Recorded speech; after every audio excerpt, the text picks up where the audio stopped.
Osho, The Art of Dying. Talks on Hasidism. Given at the Osho Commune International, Pune, India. Discourse number 1.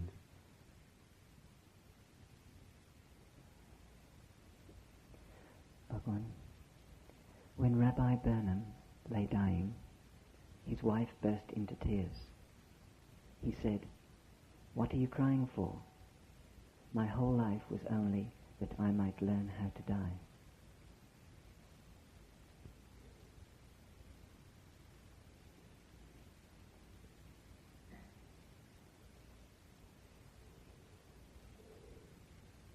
Life is in living. It is not a thing. It is a process. There is no way to attain to life except by living it, except being alive, flowing, streaming with it. If you are seeking the meaning of life in some dogma, in some philosophy, in some theology, that is the sure way to miss life and meaning both. A life is not somewhere waiting for you. It is happening in you. It is not in future as a goal to be arrived. It is here now, this very moment, in your breathing, circulating in your blood, beating in your heart. Whatsoever you are is your life. And if you start seeking meaning somewhere else, you will miss it. And man has done that for centuries. Concepts have become very important. Explanations have become very important. And the real is completely forgotten. We don't look to that which is already here. We want rationalizations. I have heard a very beautiful story. Some years ago, a successful American had a serious identity crisis.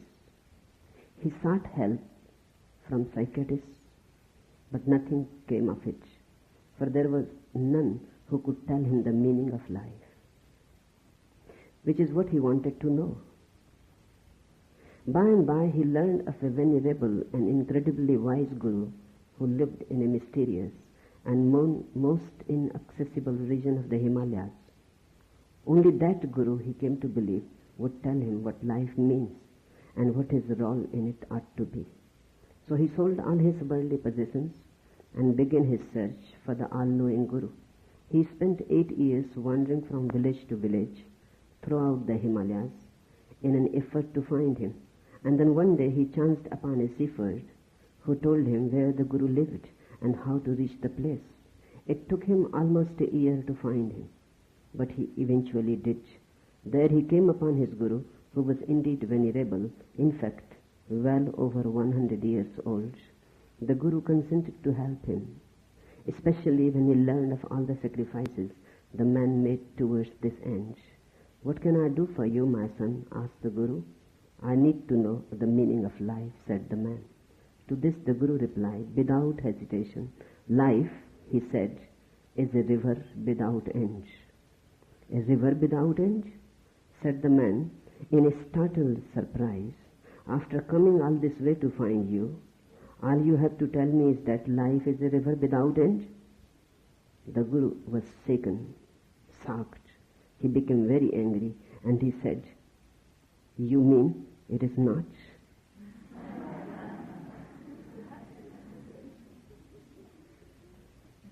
Nobody can give you the meaning of your life. It is your life. The meaning has also to be yours.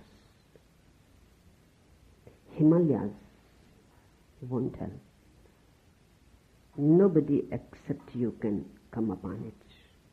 It is your life, and it is only accessible to you. Only in living or the mystery will be revealed to you. The first thing I would like to tell you is, don't seek it anywhere else. Don't seek it in me. Don't seek it in scriptures. Don't seek in clever explanations. They all explain away. They don't explain. They simply stuff your empty mind. They don't make you aware of what is. And the more the mind is stuffed with dead knowledge, the more dull and stupid you become. Knowledge makes people stupid.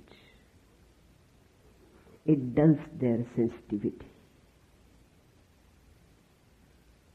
It stuffs them. It becomes a weight on them. It strengthens their ego, but it does not give light, and it does not show you the way. It is not possible. Life is already there, bubbling within you. It can be contacted only there. The temple is not outside. You are the shrine of it. So the first thing to remember, if you want to know what life is, never seek it without. Never try to find out from somebody else. The meaning cannot be transferred that way. And the greatest masters have never said anything about life. They have always thrown you back to yourself. The second thing to remember, once you know what life is, you will know what death is. Because death is also the part of the same process. Ordinarily we think death comes at the end. Ordinarily we think death is against life. Ordinarily we think death is the enemy. Death is not the enemy. And if you think death as the enemy, it simply shows you have not been able to know what life is. Death and life are two polarities of the same energy, of the same phenomenon. The tide and the ebb, the day and the night, the summer and winter, they are not separate and not opposites, not contraries, they are complementaries. Death is not the end of life. In fact, it is a completion of one life. The crescendo of one life. The climax, the final. But once you know your life and its process, then you understand what death is. Death is an organic, integral part of life. And it is very friendly to life. Without it, life cannot exist. It exists because of death. Death gives the background. Death is in fact a process of renewal. And death also happens each moment as life happens, because the renewal is needed each moment. The moment you breathe in and the moment you breathe out, both are happening. Breathing in, life happens. Breathing out, death happens. That's why when a child is born, the first thing he is going to do is to breathe in. Then life starts. And the last thing, when an old man is dying, will be he breathes out. Life departs. Breathing out is death. Breathing in is life. And both are like two wheels of a bullock cart. You live by breathing in as much as you live by breathing out. The breathing out is part of breathing in. You cannot breathe in if you stop breathing out. You cannot live if you stop dying. The man who has understood what his life is allows death to happen. He welcomes. He dies each moment, and each moment he is resurrected. His cross and his resurrection are continuously happening as a process. He dies to the past each moment, and he is again and again born into the future. If you look into life, you will be able to know what death is. If you understand what death is, only then you are able to understand what life is. They are organic. Ordinarily, out of fear, we have created a division. We think life is good, death is bad. We think life has to be desired and death to be avoided. We think somehow we have to protect ourselves against death. This absurd idea creates endless miseries in your life. Because a person who protects himself against death becomes incapable of living. He is the person who is afraid of exhaling. Then he cannot inhale. Then he is stuck. Then he simply drags. His life is no more a flow. His life is no more a river. If you really want to live, you have to be ready to die. Who is afraid of death in you? Life is afraid of death? It is not possible. How life can be afraid of its own integral process? Something else is afraid in you. The ego is afraid in you. Life and death are not opposites. Ego and death are opposites. Life and death are not opposites. Ego and life are opposites. Ego is against both life and death. The ego is afraid to live. The ego is afraid to die. It is afraid to live because each effort, each step towards life brings death closer.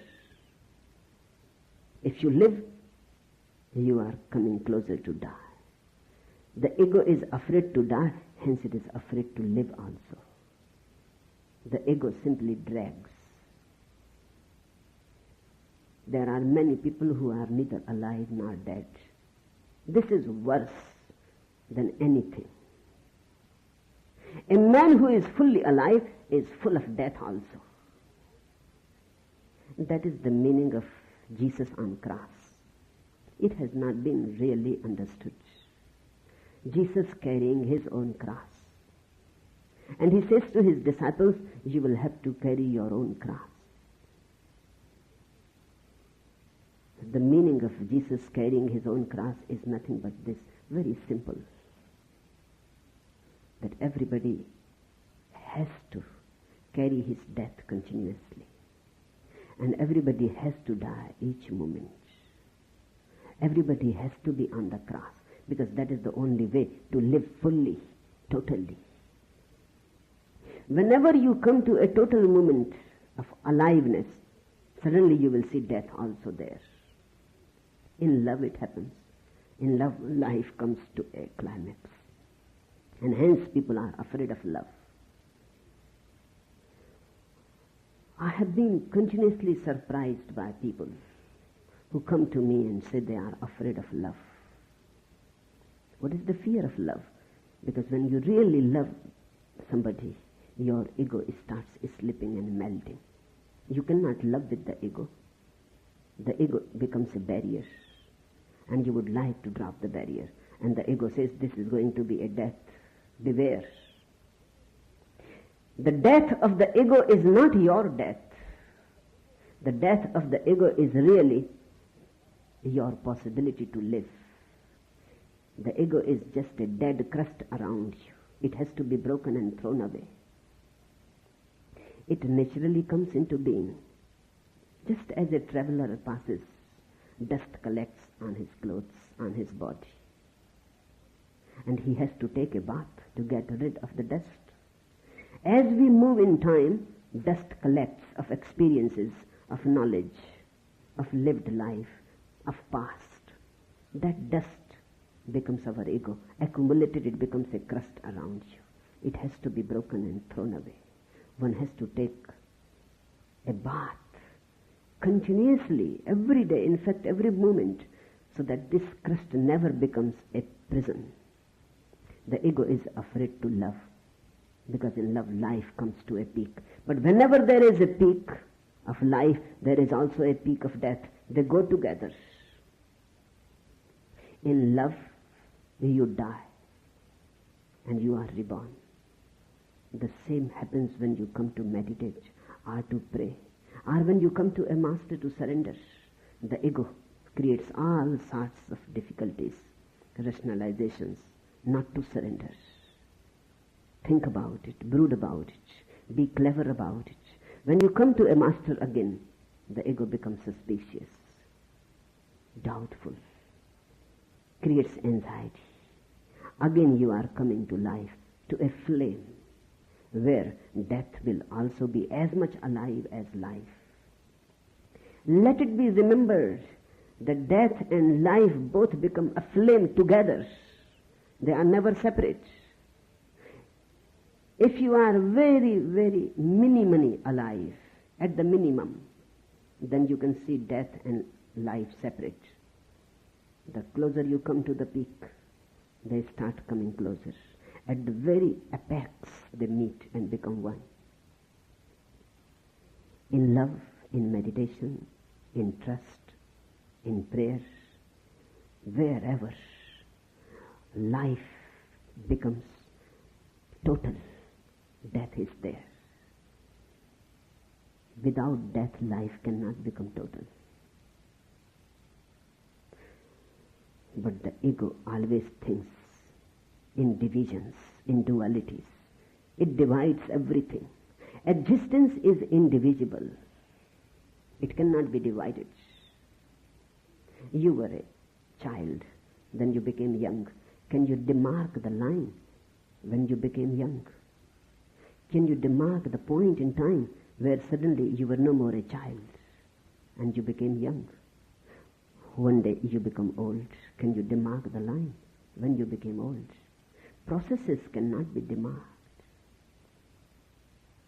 Exactly the same happens when you are born. Can you demark when you are born? When life really starts? Does it start when the child starts breathing? And the doctor spanks the child and the child starts breathing? Then life is born? Or when the child got into the womb, the mother became pregnant, the child was conceived, then life started? Or even before that, when life exactly starts, it is a non-ending and a process of no beginning. It never starts. When a person is dead, when the breathing stops, then a person is dead. Many yogis have proved it now on scientific grounds that they can stop breathing and they are still alive and they can come back. So stopping of the breathing cannot be the end. Where life ends, it never ends anywhere. It never begins anywhere. We are involved in eternity. We have been here since the very beginning, if there was any beginning. And we will be here. We are going to be here to the very end, if there is going to be any end. In fact, there cannot be any beginning and there cannot be any end. We are life. Forms change. Bodies change. Minds change. And what we call life is just an identification with a certain body, with a certain mind, with a certain attitude. What we call death is nothing but getting out of that form, out of that body, out of that concept. You change houses. If you get too much identified with one house, then changing the house will be very painful. You will think you are dying. Because the old house was what you were. That was your identity. But it doesn't happen because you know You are only changing the house, you remain the same. Those who have looked within themselves, those who have found who they are, come to know an eternal, non-ending process. Life is a process, timeless, beyond time. Death is part of it. Death is a continuous revival, a help to life to resurrect again and again, to help the life to get rid of old forms, to get rid of dilapidated buildings, to get rid of old confining structures, so that again you can flow, and again you can become fresh and young, and again you can become virgin.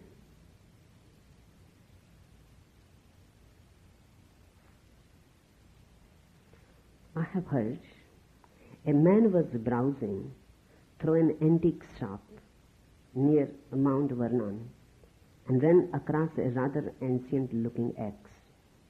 "That's a mighty old axe you have there," he said to the shop owner. "Yes," said the man, "it once belonged to George Washington." "Really?" said the customer. "It certainly stood up well." "Of course," said the antique dealer, "it has had 3 new handles and 2 new heads." But that's how life is. It goes on changing handles and heads. In fact, it seems everything goes on changing, and yet something remains eternally the same. Just watch. You were a child. What has remained of that now? Just a memory. Your body has changed. Your mind has changed. Your identity has changed. What has remained of your childhood? Nothing has remained, just a memory. You cannot even make a distinction whether really it had happened or you had seen a dream, or you had read in a book, or somebody has told about himself, whether the childhood was yours or somebody else. Sometimes have a look into the album of old photographs. Just see, this was you, and you will not be able to believe. You have changed so much. In fact, everything has changed. Handles and heads and everything has changed. And still, deep down somewhere, something remains a continuity. A witnessing remains continuous. There is a thread, howsoever invisible. Everything goes on changing. That invisible thread remains the same. That thread is beyond life and death. Life and death are 2 wings for that which is beyond life and death. That which is beyond goes on using life and death as 2 wheels of a car, complementaries. It lives through life, it lives through death. Death and life are its processes, like inhalation, exhalation. But something in you is transcendental. That art thou, that transcendental. But we are too much identified with the form that creates the ego. That's what we call I. Of course, the I has to die many times, and it has to die many times. It is constantly in fear, trembling, shaking, always afraid, protecting, securing.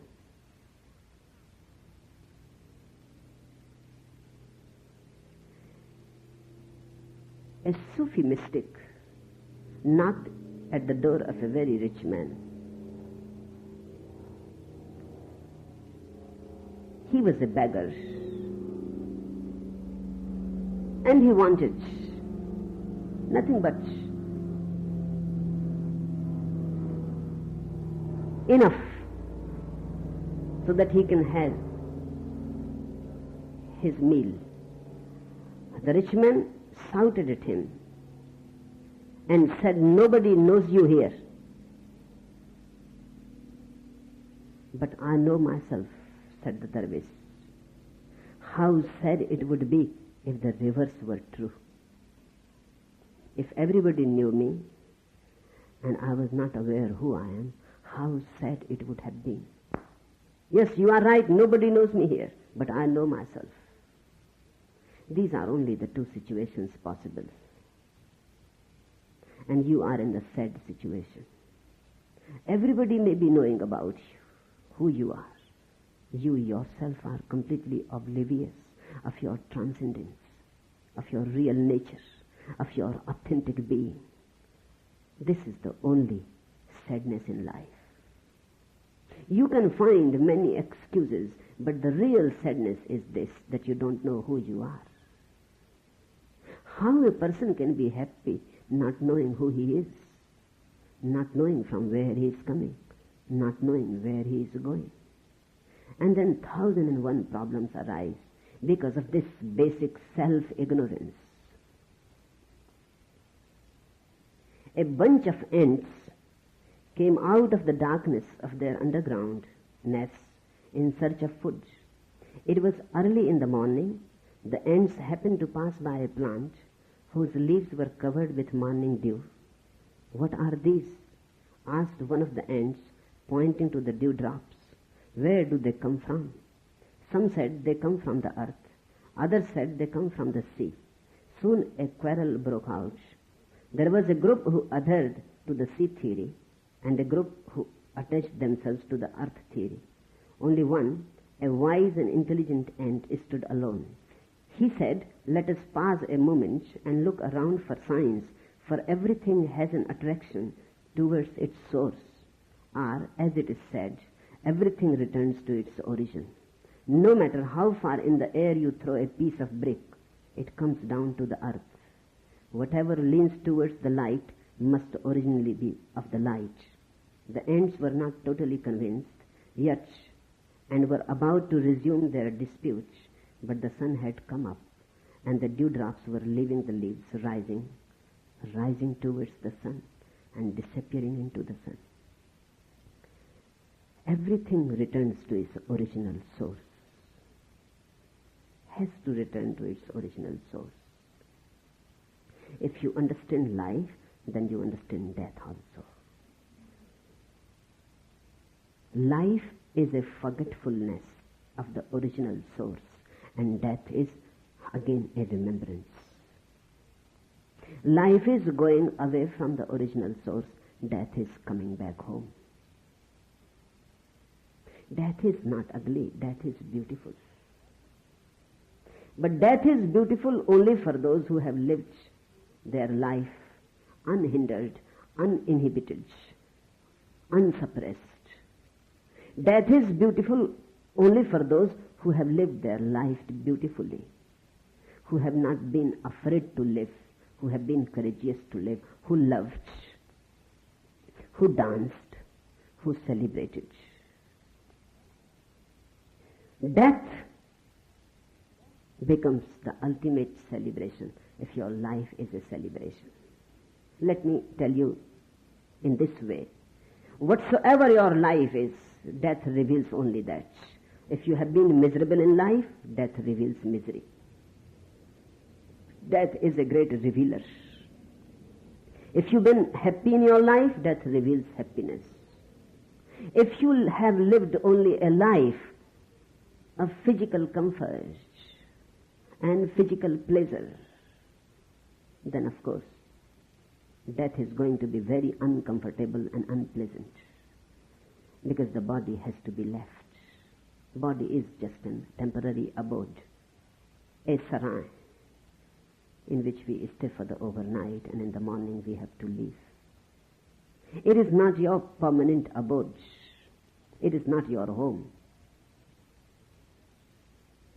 So if you have lived just a bodily life and you have never known anything beyond the body, that is going to be very, very ugly, unpleasant, painful. That is going to be an anguish. But if you have lived a little higher than the body, if you have loved music and poetry, and you have loved, and you have looked at the flowers and the stars, and something of the non-physical has entered into your consciousness, that will not be so bad. That will not be so painful. You can take it with equanimity. But still it cannot be a celebration.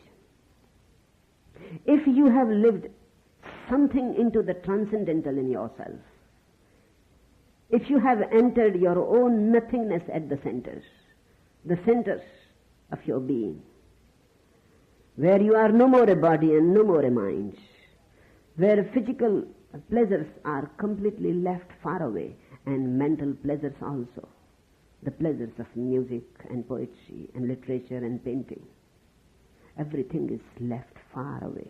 You are simply just pure awareness, consciousness. Then death is going to be a great celebration, a great understanding, a great revelation. If you have known anything the transcendental in you, death will reveal you the transcendental in the universe. Then death is more a death but a meeting with God, a date with God. So you can find 3 expressions about death in the history of human mind. One expression is of the ordinary man who lives attached to his body, who has never known anything than the pleasure of food or sex, whose whole life has been nothing but food and sex, who has enjoyed sex, whose life has been very primitive, whose life has been very grass, who has lived and who has then the moment of fight death. All the society is dead dark, willis. They is a very ugly buffalo which people missed, able to touch, to fly to the height. And there is a suffer sometimes that death is nothing. I have known something, food and sex. Life has not been reproducing. They are a little more. Death is one goes into. But they too are. Those not only a rest, door opens. His disciples fully radiant, and his around him. As he tells us it, he opened his heart, is well, goodbye. Became full of life, disappears. When a person has God, remember, liberation for this burst into tears. My religion is not you how to live. If you know how to live, let me tell you a few things. First, your life is your life. It is nobody else. So don't allow to be dominated by others. Don't allow yourself to be dictated by others. It is a betrayal of life. If you allow yourself to be dictated by others, maybe your parents, your society, your educational system, your politicians, your peace, whosoever they are, if you allow yourself to be dominated by others, you will miss your life. Because the domination comes from outside and life is within you. They never meet. I am not saying that you become a no-sayer to each and everything. That too is not of much help. There are 2 types of people. One, very obedient type, ready to surrender to any and everybody. They don't have any independent soul in them. Immature, childish, always searching for a father figure, somebody to say to them what to do and what not to do. Not able to trust their own being. These people are the greater part of the world, the masses. Then there are against these people a small minority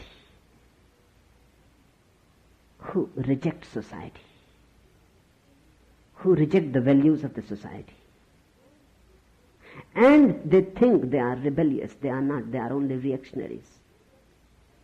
Because whether you listen to the society or you reject to the society, if society remains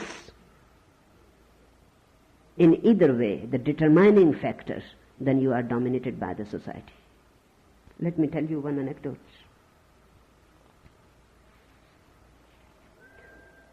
Once Mullah Nasruddin had been away for a while and arrived back in town wearing a long beard. His friends naturally kidded him about the beard and asked him how he happened to acquire the fur piece. The mullah with the beard began to complain and curse the thing in no uncertain terms. His friends were amazed at the way he talked and asked him why he continued to wear the beard if he did not like it. "I hate the blasted thing," the mullah told them. "If you hate it, then why don't you shave it off and get rid of it?" One of his friends asked. A devilish gleam shone in the eyes of the mullah as he answered, "Because my wife hates it too." But that does not make you free. The hippies, the yippies and others, they are not really rebellious people. They are reactionaries. They have reacted against the society. Few are obedient, they are disobedient. But the center of domination is the same. Few obey, few disobey. But nobody looks at his own soul. A real rebellious person is one who is neither for society nor against society, who simply lives his life according to his own understanding. Whether it goes against society or it goes with society is not a consideration. It is irrelevant. Sometimes it may go with the society, sometimes it may not go with the society. But that is not the point to be considered. He lives according to his understanding, according to his small light. And I am not saying that he becomes very egoistic about it. No, he is very humble. He knows that his light is very small, but that is all the light that there is. He knows that I may be wrong. He is not adamant. He is very humble. He says, "I may be wrong, but please allow me to be wrong according to myself." That is the only way to learn. To commit mistakes is the only way to learn. To move according to one's own understanding is the only way to grow and become mature. If you are always looking at somebody to dictate, whether you obey or disobey makes no difference. If you are looking somebody else to dictate and then you will decide for or against, you will never be able to know what your life is. It has to be lived. And you have to follow your own small light.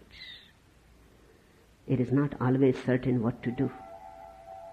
You are much confused. Let it be so. But find out a way out of your confusion. It is very cheap and easy to listen to others because they can hand over you dead dogmas. They can give you commandments. Do this, don't do that. And they are very certain about their commandments. Certainty should not be sought. Understanding. If you are seeking certainty, you will become a victim of some trap or other. Don't seek certainty. Seek understanding. Certainty can be given to you cheap. Anybody can give it to you. But in the final analysis, you will be a loser. You lost your life just to remain secure and certain. And life is not certain. And life is not secure. Life is insecurity. Each moment is a move into more and more insecurity. It is a gamble. One never knows what is going to happen. And it is beautiful that one never knows.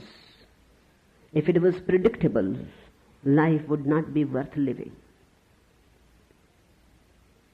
If it was, everything was as you would like and everything was certain, you will not be a man at all, you will be a machine. Only for machines, everything is secure and certain. Man lives in freedom. Freedom needs insecurity and uncertainty. A real man of intelligence is always hesitant because he has no dogma to rely upon, to lean upon. He has to look and respond. Lao Tzu says that I am hesitant and I move in life alert because I don't know what is going to happen and I don't have any principle to follow. I have to decide every moment. I never decide beforehand. I have to decide when the moment has come. Then one has to be very responsive. That's what responsibility is. Responsibility is not an obligation. Responsibility is not a duty. It is a capacity to respond. A man who wants to know what life is has to be responsive. That is missing. Centuries of conditioning have made you more like machines. You have lost your manhood. You have bargained for security.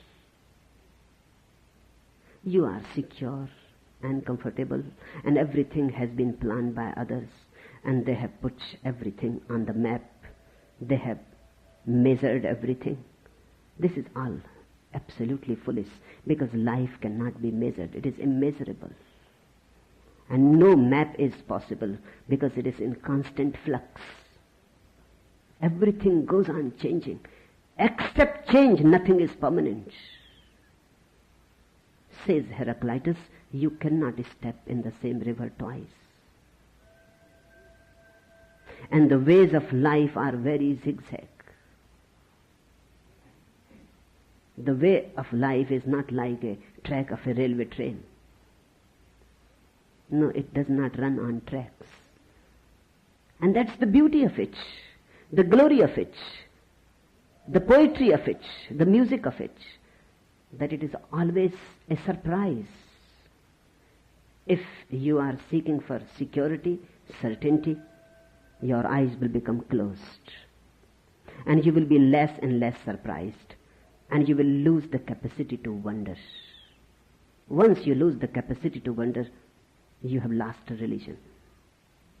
A religion is the opening of your wondering heart. Religion is a receptivity for the mysterious that surrounds us. Don't seek security. Don't seek advice how to live your life.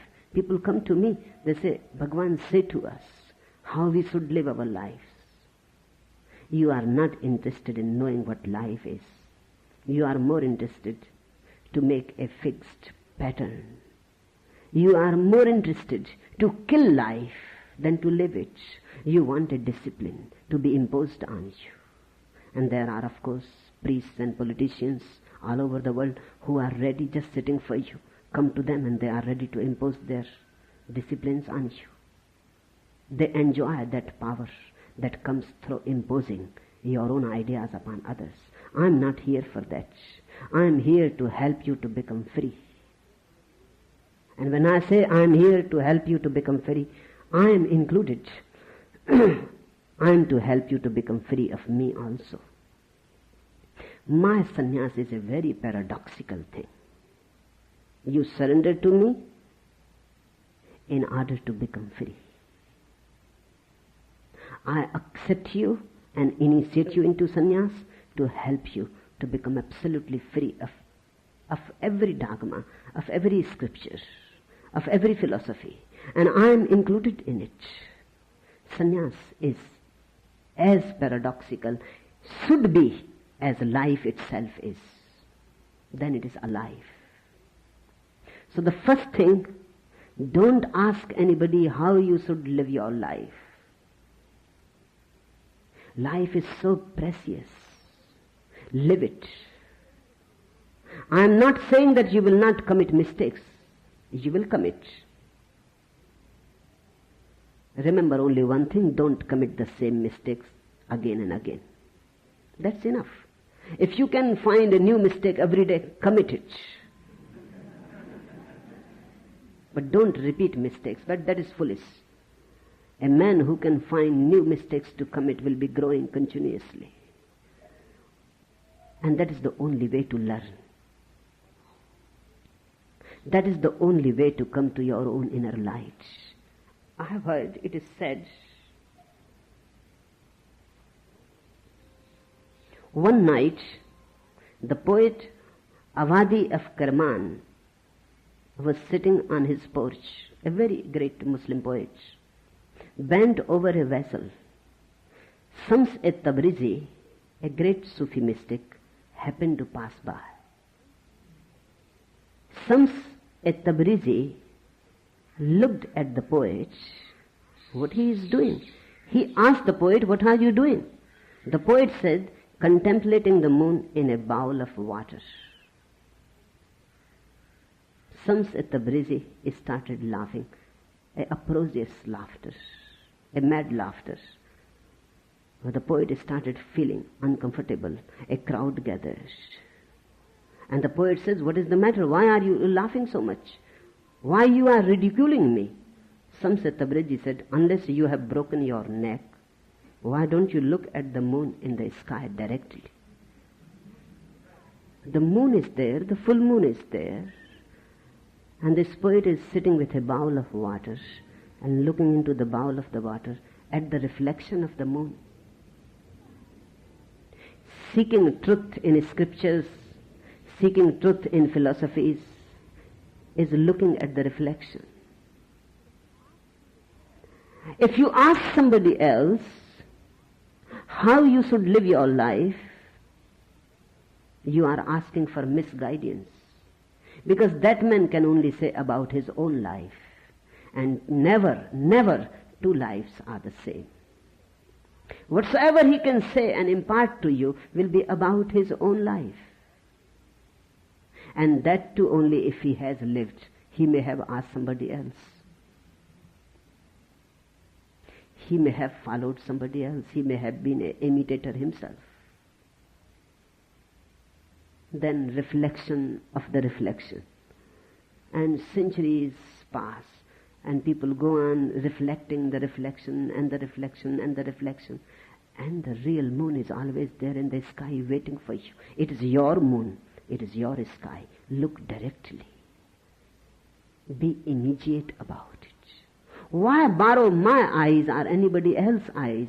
You have been given eyes, beautiful eyes, to see and to see directly. Why borrow understanding from anybody? Remember, it may be understanding to me. The moment you borrow, it becomes knowledge to you. It is no more understanding. Understanding is only that which has been experienced by the person himself. It may be understanding for me if I have looked at the moon. But the moment I say it to you, it becomes knowledge. It is no more understanding. Then it is just verbal.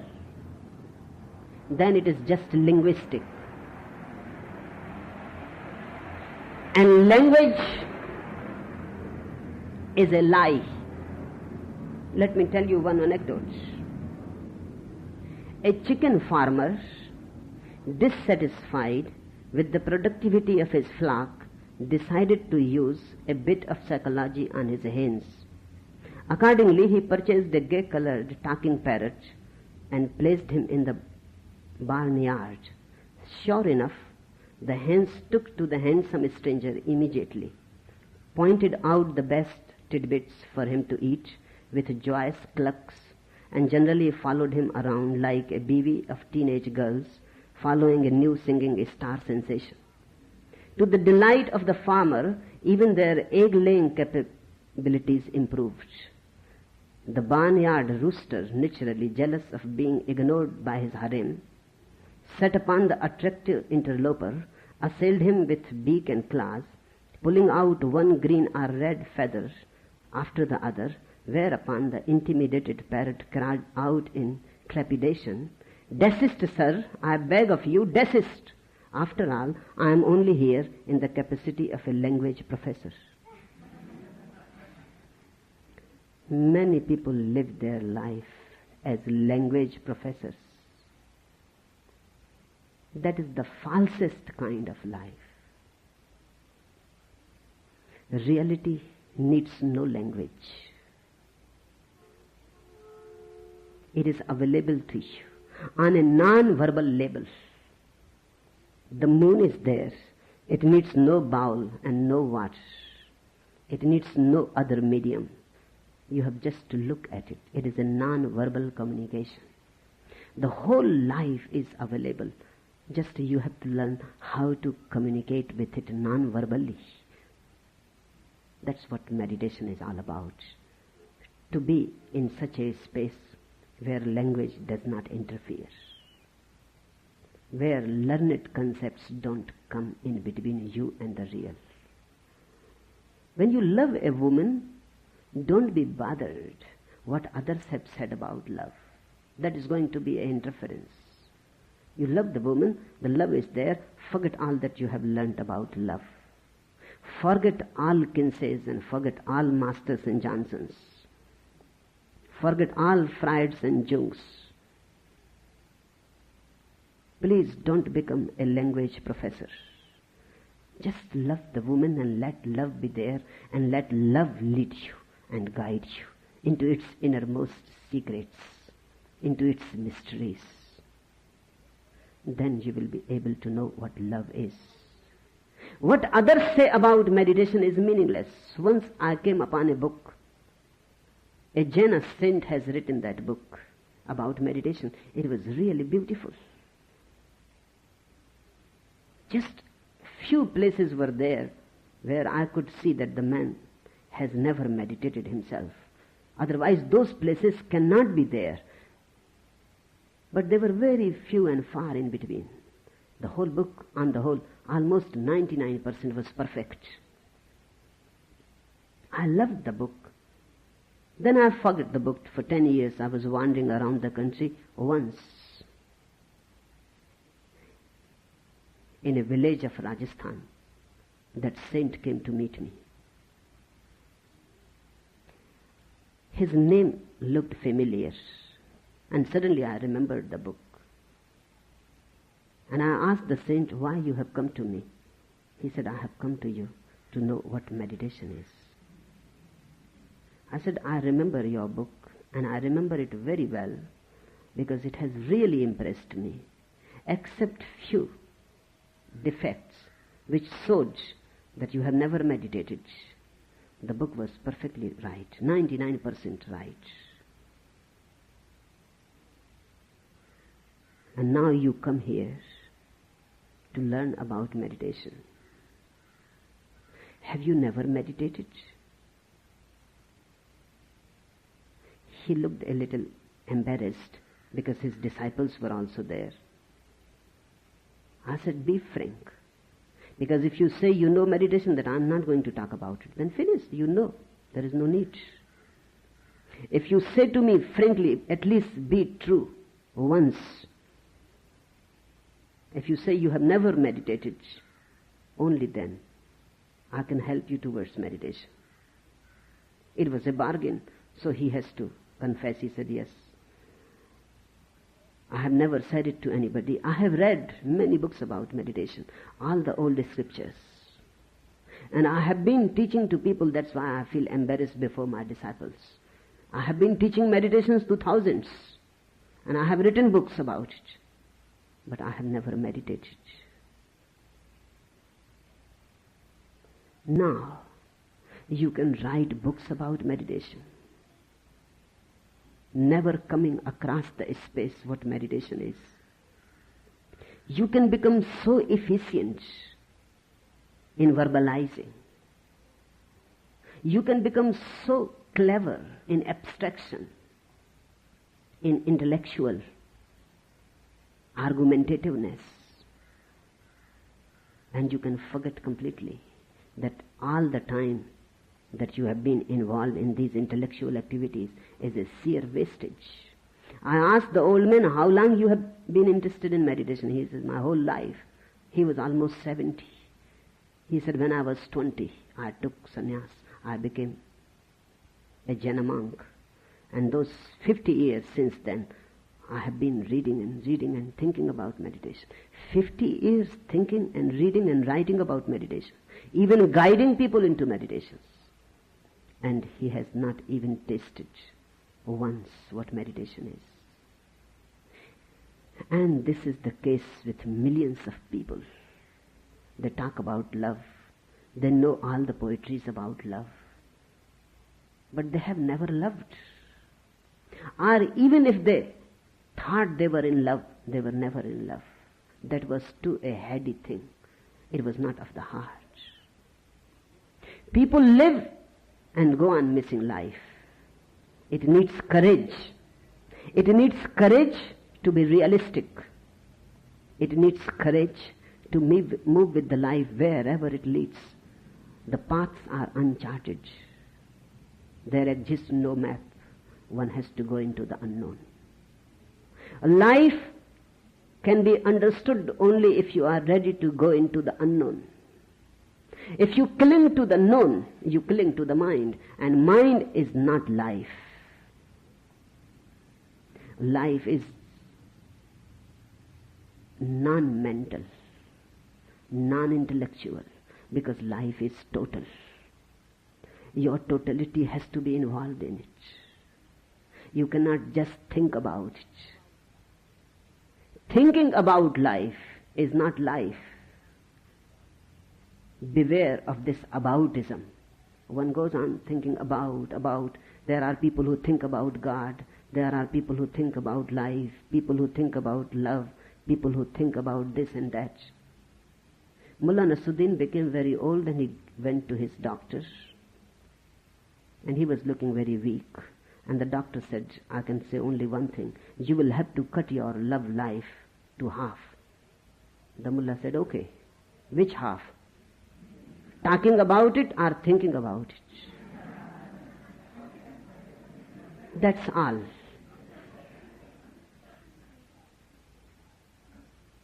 Don't become a language professor. Don't become a parrot. Parrots are language professors. They live in words, concepts, theories, theologies. And life goes on passing, is slipping out of the hands. Then one day suddenly they become afraid of death. When a person is afraid of death, know well that person has missed life. If he had not missed life, there cannot be any fear of death. If a person has lived life, he will be ready to live death also. He will be almost enchanted by the phenomenon of death. When Socrates was dying, he was so enchanted that his disciples could not believe that what he is feeling so happy about. One disciple, Crato, asked, why you are looking so happy? We are crying and weeping. Socrates says, why should not I be happy?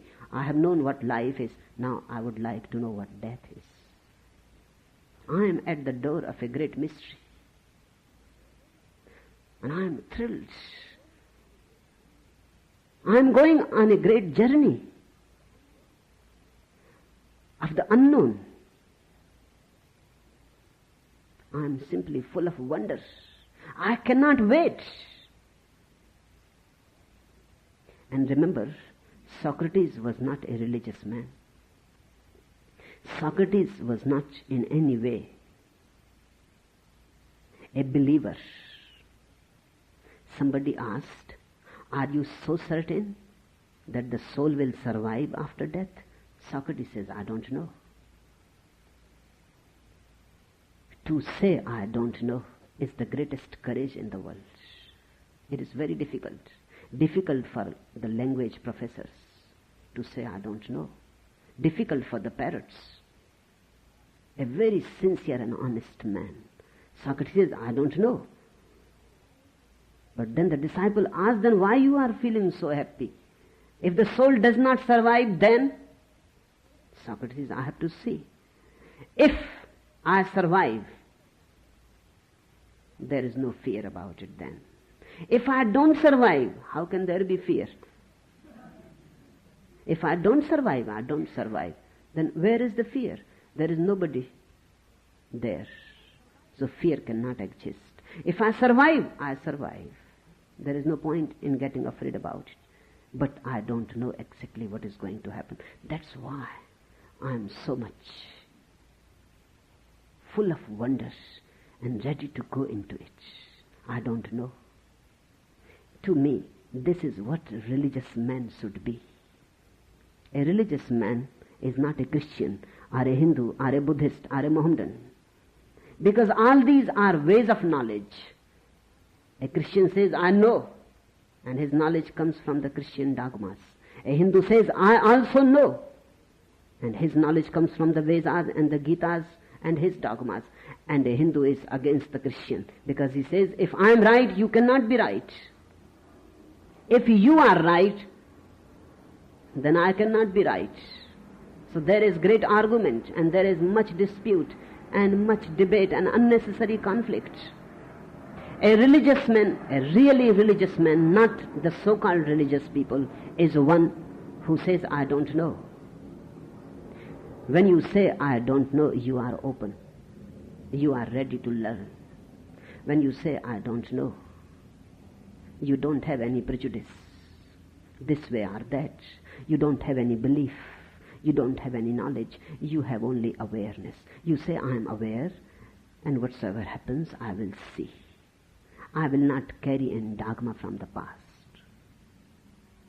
This is the attitude of a disciple. The attitude of one who wants to learn. And discipline simply means learning. A disciple means a learner, and discipline means learning. One who is ready to learn. Here I am not to teach you any dogmas. I am not imparting any knowledge to you. I am simply helping you to see that which is. Live your life. Whatsoever the cost. Be ready to gamble with it. I have heard about a businessman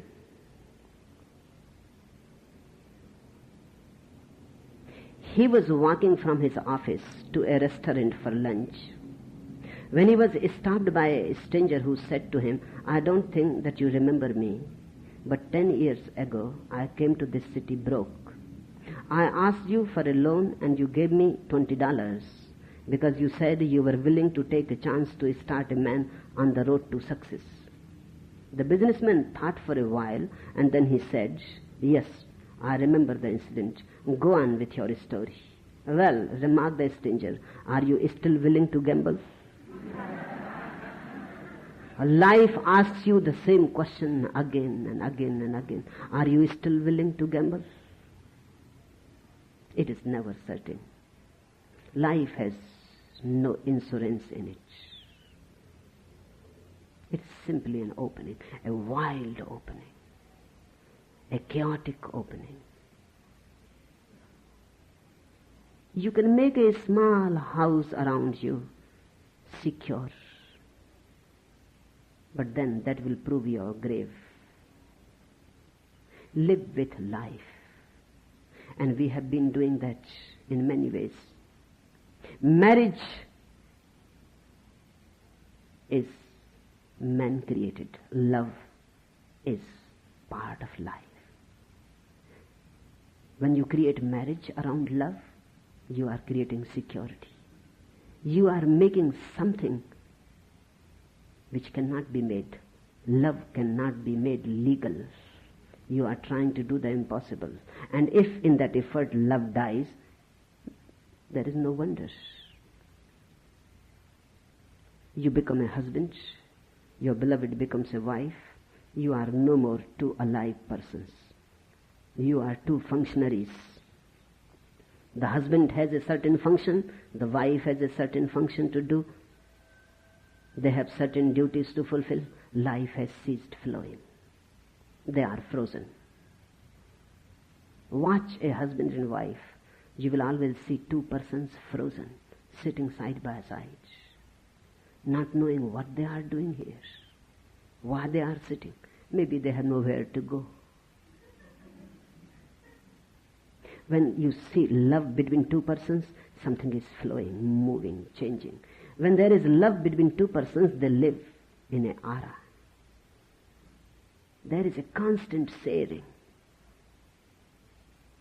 Their vibrations are reaching to each other. They are broadcasting their being to each other. There is no wall between them. They are two and yet not two. They are one also. The husband and wife are as far away as it is possible to be. They may be sitting by the side to each other. The husband never listens what the wife is saying. He has become deaf long ago. The wife never sees what is happening to the husband. She has become blind to him. They take each other absolutely granted. They have become things. They are no more persons. Persons are always open. And persons are always uncertain. And persons are always changing. Now they have a fixed role to fulfill. They died the day they got married.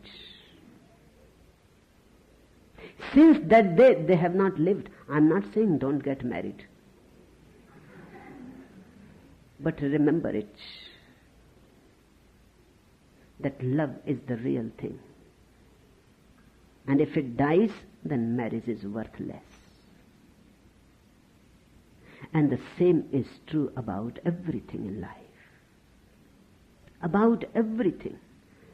Either you can live it, but then you have to live with this hesitation, not knowing what is going to happen the next moment, or you can make everything certain about it. There are people who have become so certain about everything, they are never surprised. There are people you cannot surprise them. And I am here to deliver you a message which is very surprising. You will not believe it, I know. You cannot believe it, I know. I am here to tell you something which is absolutely unbelievable, that you are gods and goddesses. You have forgotten it.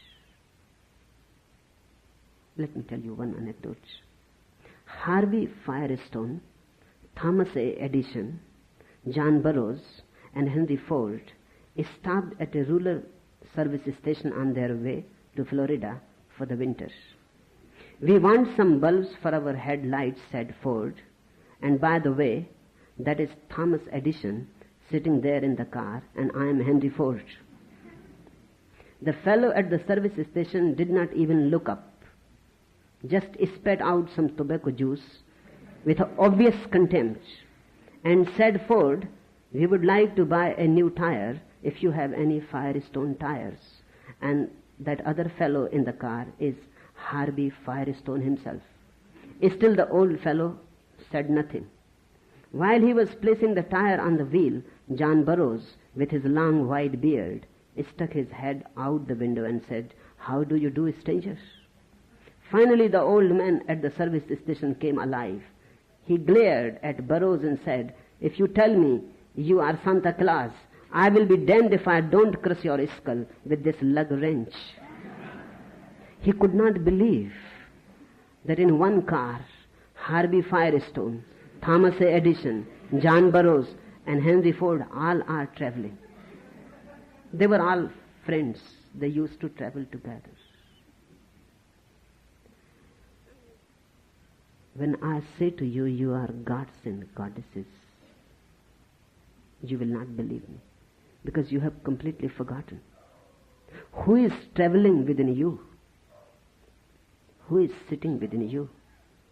Who is listening to me? Who is looking at me? You have completely forgotten. You have been given some labels from the outside, and you have trusted those labels. Your name, your religion, your country, all bogus. Because it does not make any sense whether you are a Hindu or a Christian or a Mohammedan. If you don't know yourself, these labels make no sense at all. Maybe they are of a certain utility. What sense does it make whether you are a Hindu or a Christian or a Mohammedan or an Indian, an American, Chinese? How it makes sense, how it helps you to know your being, all irrelevant. Because the being is neither Indian, nor Chinese, nor American. And the being is neither Hindu, nor Mohammedan, nor Christian. The being is simply a pure isness. The pure isness is what I call God. If you can understand your inner divinity, you have understood what life is. Otherwise, you have not been able yet to decode life. This is the message. The whole life is pointing at one thing continuously, that you are God's. Once you have understood it, then there is no death. Then you have learned the lesson. Then in death, gods will be returning back to their homes. When Rabbi Burnham lay dying, his wife burst into tears. He said, "What are you crying for? My whole life was only that I might learn how to die."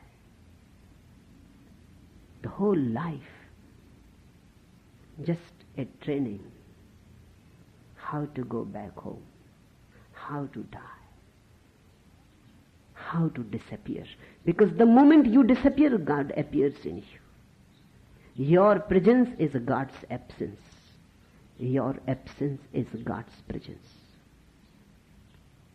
Enough for today.